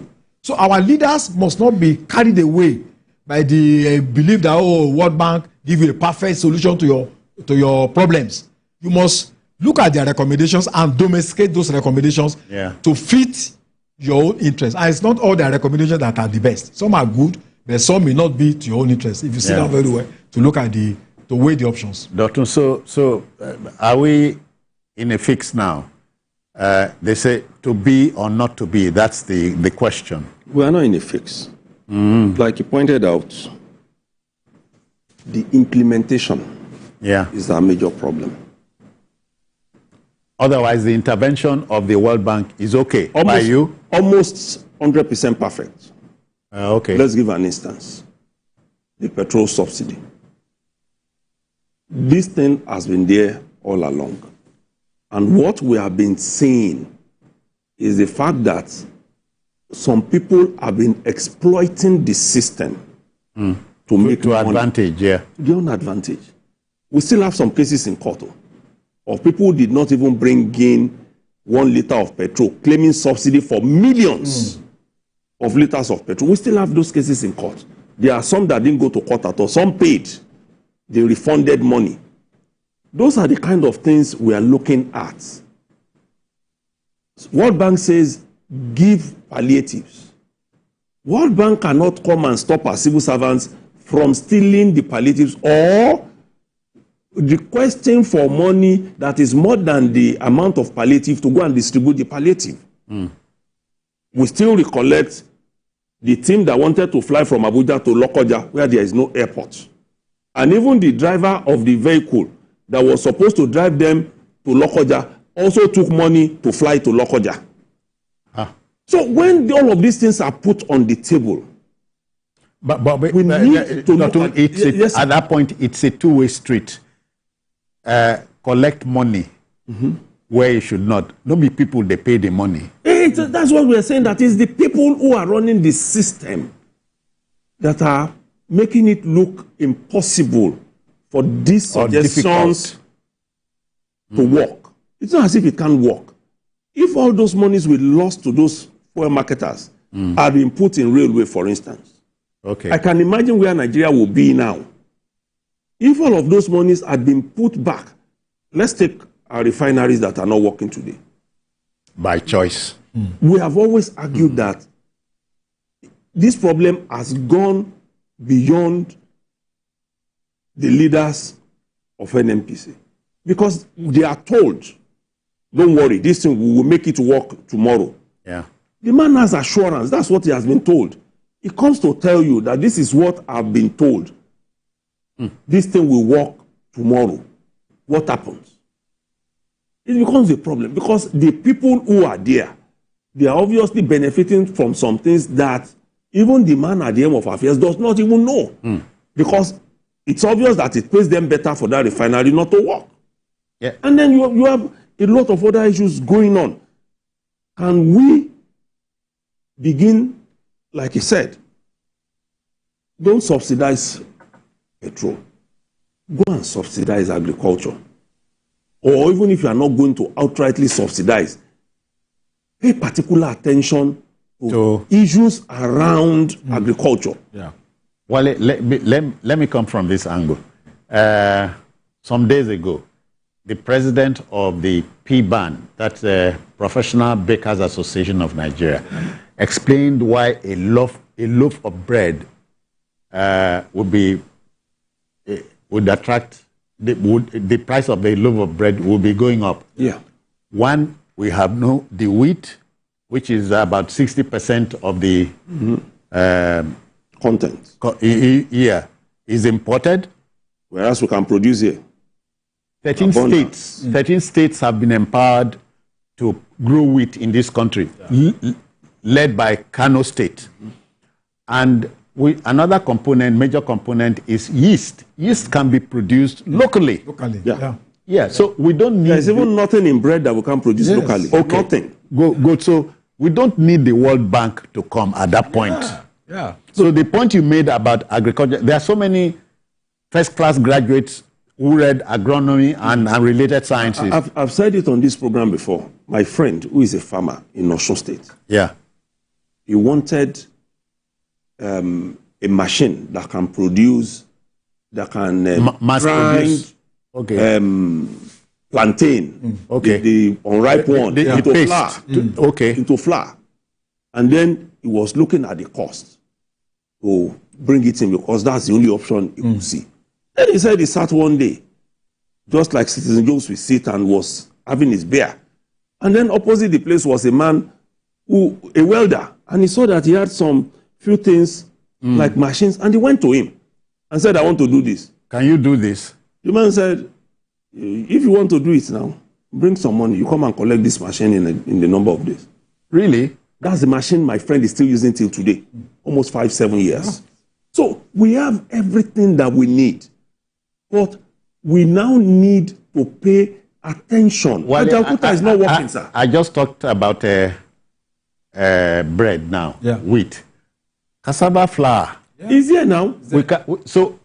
Do we import cassava? If not for the components that are expensive, I can eat free bread in my house. My daughter, who is an undergraduate, has a machine with which she bakes bread, makes us meat pie. You're advertising, though. I'm not just advertising. I'm saying that we can, even inside our own house, we should be able to do it, because this is what the cost of the materials keep going up every day. The president of IBAN, Mr. Ono, has said the war between Russia and Ukraine are also affecting. Ukraine gives us wheat, but we can grow wheat in Nigeria. It's just like we don't need the World Bank. It's just like coming to say to me that we can't have enough rice in Nigeria to feed ourselves. Yes. We can. Even if it is only a Ebonyi state, it can feed the whole of Nigeria. Borno state alone can feed the whole of Nigeria with rice. But what are we doing? The Imota plant is supposed to be there. And then Lagos State has gone into Ogun State to get a land to grow. Okay. You know all of these things. But what are we doing? Are we giving it to the right people to do, or we're giving it to portfolio farmers? Because money is coming out. The last regime did a lot in agriculture. That's a former President Muhammadu Buhari. He did a lot. But most of these funds ended up in the wrong hands. And that's why we will have people who are coming to use the opportunity of the rain that fell in a particular year to say all the money has been swept away. In other words, Wale was telling me a while back, if we are doing things correctly, Dapo, the World Bank does not need to show us the way to the toilet. At all. We know the road, or don't we? Yeah, of course, we do. So it's just a problem of how to ensure that we live to our words. What do we say? Within what do we means, do? There are two different things. Are we ready to help the country? Because as we speak, Wale, so many Nigerians don't love this country. I'm sorry. Let me say that. They claim they love it, but they love their pocket they more. don't. They love their pocket more. That's what happens. It's not. And you forget that nature does not forgive. Yeah. When it decides to strike. Nature will not forgive us, because nature, another name for God, has given us the land, the wherewithal, and the intellect. We are a thinking people. So what's wrong? One of the things that even our clerics should be teaching us now is that God will not do for us what we should do ourselves. Yeah. It's a basic law. It's a basic law. And that's of course, from our primary school days, we had been told, heaven helps those who help themselves. Yeah. If you say, may God save you from hunger, it means you are going to must walk. You must walk. There's a song that says, "Pass me not, O my Savior." In our own part of the country, Yoruba land, we say, Makojami Ulugbala. You don't kneel down. You don't kneel down to pray that kind of prayer. Oh, yeah. You are walking, you are moving, you are moving with that kind of prayer. Yeah. Because it won't happen by magic. All of these things that the World Bank, that the concept, this, is just, like my boss said, not working because of who we are. Yeah. Who we are. So we want to thank Dr. Ndiame Diop for his intervention, but what is left is to our leaders. Yeah. And decision. Obviously, gentlemen, what we do here is mold opinion and allow decision makers to take advantage of the opinion. So what more do we say? We should face the... Okay. No, please go ahead. We should face the things that are important. Yeah. Look for the low-hanging fruits that Nigerians can quickly benefit from. We need food. By the way, the other angle to the story is having to do with poverty. If we say conservatively, our population is 200, 230, you gave me the last time, and the World Bank is reminding you that we are 129 people of these... 129 million. 129 million. 133 million. Of these 230 million are hungry. We are in a mess. That's why food is important. He said it. Yeah. Once we're able to tackle the issue of food, which is what a lot of the developed countries do, the rate at which you bought McDonald's some years back is not likely to have changed drastically. I want any of you to help me interpret this prayer in song made many years ago by the late Adeolu Akinsoya. Má fi ebi alẹ́ pa wá Olúwa, Èdùmàrè má fi ti òwúrọ̀ dán wa wò. Please loosely. Well, may we not suffer the affliction of poverty. May our early days not be wasted, for lack of nothing. So I can't have a perfect interpretation. Because the song ended by saying, Ebi ni muni jẹun ọ̀tá ẹni. It is hunger that will make you eat. You eat your enemy's food. Yeah. You know the way they say it, sir. You are saying you don't want to eat your enemy's food. As your friend cooks at all. Has even put water on fire. All right, folks. We are done. Yeah. Our job is done. But let me thank Dr. Oladipo for your time and your intervention. Thank you so much for having me, sir. Okay. Wale Adeoye. Wale is my proud friend from Ogbomosho. He's a proud... He's from Ekiti. Ekiti State. Yes. I was at your place last time. Okay. It's a very beautiful place. Okay. I felt like I was in Europe. That's the Akwa Ibom Resource Center. Yeah. That center was built 70 years ago. I'm impressed that we have some... It is possible. Like you. We can make Nigeria great again. It's have been, in recent times. I'm telling you, maybe apart from IT. You also need to go to Ikogosi. I think, Ikogosi. Instead of going to Europe, yes. To go to Ikogosi. Go to Ikogosi. Just make the road better now. Yeah. And then everybody is happy. It's excellent. All right, folks, we are done. On behalf of the Backroom Boys, we want to say thank you to Wale Adeoye and Dr. Oladipo. And of course, that's it on the program for today. Join us tomorrow for the regular episode, which is fixed for 5 p.m. And you may watch a repeat broadcast of this particular episode at 11:30 tonight. To remind you, we're on YouTube always, on youtube.com/TVC News Nigeria. I am Citizen Jones Hussein. Thank you for your time. Bye-bye now.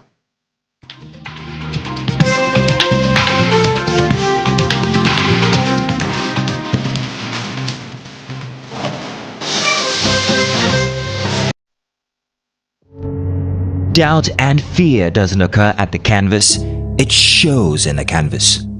It shows the conation of raw ether material slabbed, stroked and molded at a pace provided by the doubt and fear. Every move way in the struggle of one to the other, merging the past to the present, brushstrokes of colors seen but not known, for when the wailing stops, The pieces settle down in abject beauty erected for a century of a century.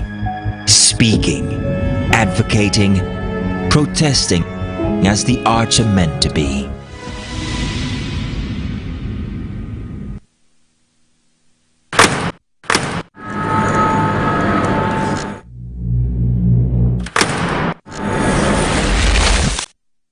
Voted as the best TV station of the year. TVC News breaks into the core of every event as they happen. Following all nationwide big and impactful stories. Without the news from every perspective. Covering every human angle. I am Veronica, bringing you the news you would want to watch. Business lives on the fast track of numbers. Business is a strange world where low numbers mean something different. In its currency are speed and time. Finding the open doors of Main Street is not just good business, it's the start of the business. Join us every weekend on Business Week.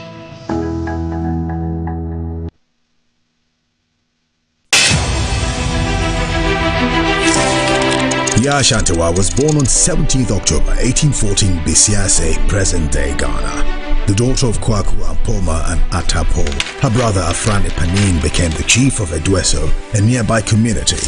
After a childhood without incident, she cultivated crops on the land around Boankra. She entered a polygamous marriage with a man from Kumasi, with whom she had a daughter. She was appointed by her brother, Nana Akwasi Afrani Opese, ruler of Edueso. When her brother died in 1894, Yaa Ashantewa used her right as Queen Mother to nominate her own grandson as Eji Suhene. When the British exiled her grandson to the Seychelles in 1896, along with the King of Ashanti Prempeh I and other members of the Ashanti government, Yaa Ashantewa became the regent of the Jisu Juaben district in the Ashanti Empire, now part of modern-day Ghana. After the exile of Prempeh I, the British Governor-General of the Gold Coast, Frederick Hodgson, demanded the Golden Stool, the symbol of the Ashanti nation. There was a disagreement among the members of the Ashanti government at Kumasi on how to go about this. In 1900, she led the Ashanti War, also known as the War of the Golden Stool, against the British Empire. The Ashanti-British War of the Golden Stool, also known as the Yaa Ashantewa War, was led by Queen Mother Nana Yaa Ashantewa with an army of about 5,000. During the fighting, Queen Yaa Ashantewa and 15 other closest advisors were captured. At TVC News, wherever the big news story is happening, we're geared up to break it. TVC News, first with breaking it. You and your health with Dr. Richard Okoye, now on TVC News every Sunday by 3:30 p.m. Hello.